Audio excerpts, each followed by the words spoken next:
All right, so today we are doing U.S. Air Force Special Ops Warfare Pipeline Reaction. I'm definitely not putting that in the title. We've already started the screen recording, and we're just going to click one of these top two videos because I'm not seeing any of the videos labeled exactly as what I looked up. Oh, never mind. Maybe this one's it right here. Maybe. But either way, we're going to first connect to the AirPods because we're fancy like that. I didn't buy them, actually. They got a fun story behind them. Some of you know and some of you don't. This 3-minute one looks like it should be it. But we'll go with the top result first because that looks intense. And then we'll move from there. Good news, this is not scary content, so we might be able to survive. 245 side cross. I'm tally target. Subleys are no factor. You are clear to engage.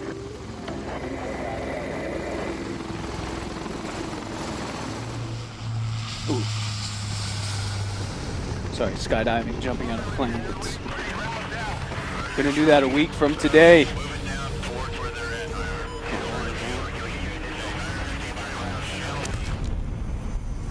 What, over 75% fail? All right, I'd like to say that I believe it was over 80% or somewhere in that area. Okay, somewhere within about 70 to 80% of marriages fail nowadays. So apparently it's very close to whatever this is as well.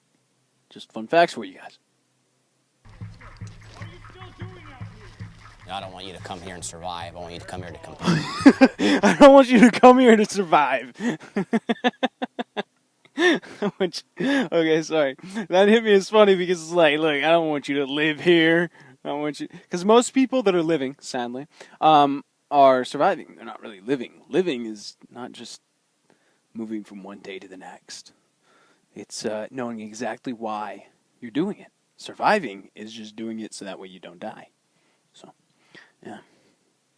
You're looking at 730 days of training in front of you, and it's no joke every one of those days. It's quite honestly, we're going to crush you. The training is physically challenging. No! Mental training. No, I thought physically challenging? Our military? Why would we do that? Gosh, that makes no sense. Sorry, I'm not sorry. I like giving videos a hard time because their feelings don't get hurt and they don't talk back to you. So, easiest thing to make fun of. Mixed in with the academics. He's choking him. Have your mind. What were you doing, bro? Get off the ground, get up, hydrate. You definitely can't quit. You definitely can't quit. I like that mentality. No quitting. Amen, brother. Whew, man, they just preparing men and jump women. out. We're preparing them to eventually go out into combat. It might seem very intense, but it doesn't compare is this Air to Force? what they're going to be going through when they're This is downrange. Air Force. Oh, I've done that. Not for the military. 6 in the morning until 4 o'clock in the afternoon, you're doing nothing but working out. Your push-ups, That your actually, sit-ups, okay, your that swim. to me actually sounds like fun. So if you guys know a video that puts together like the workout they do, send that to me and I will take it as a challenge. Now, I'm not going to be like, oh, I'm just going to blow it away because I really doubt I am. But I'd love to try it because that sounds like a wonderful day to me. From 6 a.m. to 4 p.m. just working out. As long as there's some sort of food break here and there. You know, not just working out, because then that means you're just eating while you're sitting there sore and dying for the rest of the day, which part of me is willing to bet these guys do something like that. But I'm not in the military, so I don't have to do it that way. So, like, yeah, we're going to have food breaks. And your runs, you should be able to do that all day long. You're going to hit physical walls. Oh, man. Being able to complete an exercise when you feel like you are about to die is huge. Get off the ground, get up. Gosh, dang. Pushing past those boundaries where you didn't believe that you could go is part of your mental training. I'll be honest, most of our individuals have that mental and physical block in the pool. Lots of people think that they're out of breath when they still have about 6 to 7 left. It's hurting to breathe. It's getting yourself to flip the switch of being underwater and being uncomfortable. Every training objective we do has a real-world application. The first time I went to Afghanistan, I didn't realize it was going to be walking up thousands of feet of mountainous terrain. Okay, I would just like to say I've always had a huge respect for our military and what they do and how they train, but every time I watch one of these videos, like, my respect goes from where it's at to 1,000 times higher, because these dudes are going through hell on earth to just train to be in the military. Okay, this, I respect you guys so much. I respect you guys so much. Thank God for the best military on the globe. It's just, you guys, you're awesome. You make me so darn happy. Like, I feel so safe. Because, okay. 100-pound packs on our back. One of the craziest scenarios I've been in, getting a Canadian force out of Afghanistan. We had the fast rope into the objective. There was IEDs throughout the field. He had bilateral amputations about the knee level. You have to learn what's in front of you, attack it, go on to the next. When you're in an actual firefight and bullets are flying and people are dying, it's a reality check. These courses are meant to break you down. All week I've been in pain. It hurts. Everything you do hurts. But nothing hurt as much as ringing that bell. This is painful. This hurts. Do your team, I quit. I don't want to be here anymore. I failed the push-ups. The run kind of hit me harder than it usually does. I had 2 shallow water blackouts. It's just where you don't have enough air underwater. I was running and I just kept vomiting the whole time. I called it quits. I kept failing my team. I just couldn't fail them anymore. Whatever your motivation is, it has to be able to carry you beyond your physical limits, beyond your mental fatigue. Listen to me. Suck it up, man. Let's go. This looks more like Navy SEALs in all honesty, or at least what I heard that the Navy SEALs do. You gotta have your mindset on the bigger picture. My family is my motivation. I have a lot of people relying on me. All the people who have given their lives. Everyone has the will to win. It's not the will to win we're looking for, it's the will to prepare to win. Train 5 out of 7 days of the week. Running, calisthenics, High-intensity workouts. Spending a lot of time in the pool. lifting weights isn't going to do a whole lot for you. We have a saying, exceeding the standard is the standard. They need to be so far above the standards that there's no question. I love that saying. I love that saying. First time I heard it, not the last time. Oh my gosh, love that saying. Oh my gosh. Dangerous places in the world. We're surrounded constantly by people that want to kill us. Everything that we do here applies to the battlefield. Enduring the suck, as we say, is part of your life, and it becomes your new normal. And if you think that that is as hard as it's going to get, you're wrong. And it's strenuous, it's long, but you just push through it. You have to tell yourself that it's worth it. I'm doing this no matter what. I love how he said it so simply, but what they're doing, oh my gosh, it's...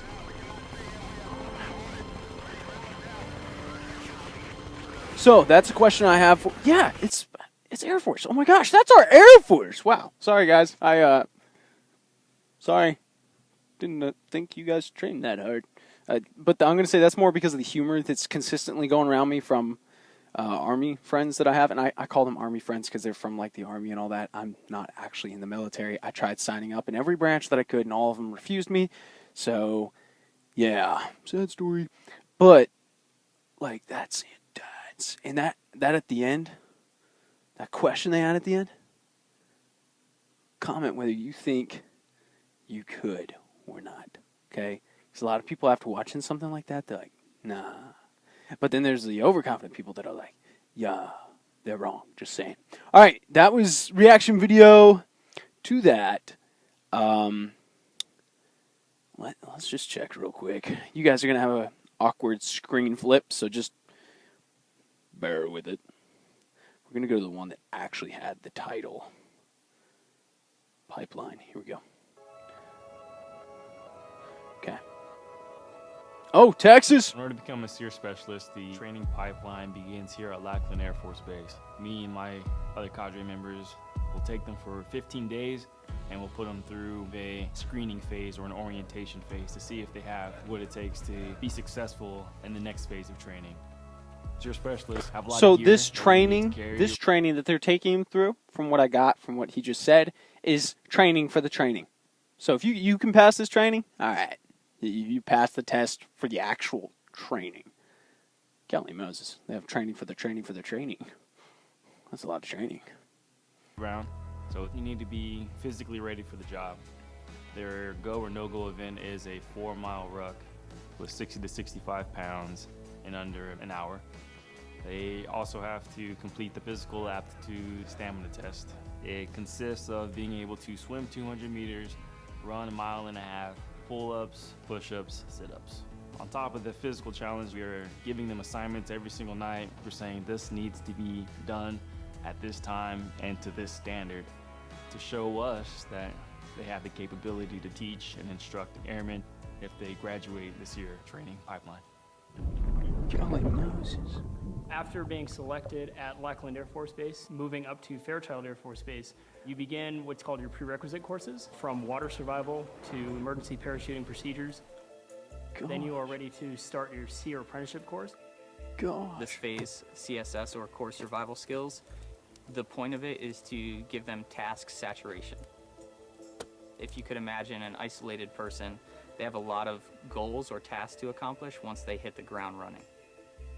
So our goal is to prepare them, give them lots of mental fatigue and stress, different food than they're used to back on base, and all of those things combined lead to more of a mental barrier than a physical barrier. We want to make sure that that isolated person is well-versed and well-rounded in what they might be faced with in any situation that they come to. After that, the members will then travel to each biome, from desert to tropical, to temperate environments to coastal, and then learning about personnel recovery. And then once you complete that, then you're ready to attend Army Airborne School to become a parachutist, and then Arctic survival training. Oh my gosh. Okay. The SEER training so far has been... These guys are amazing. Like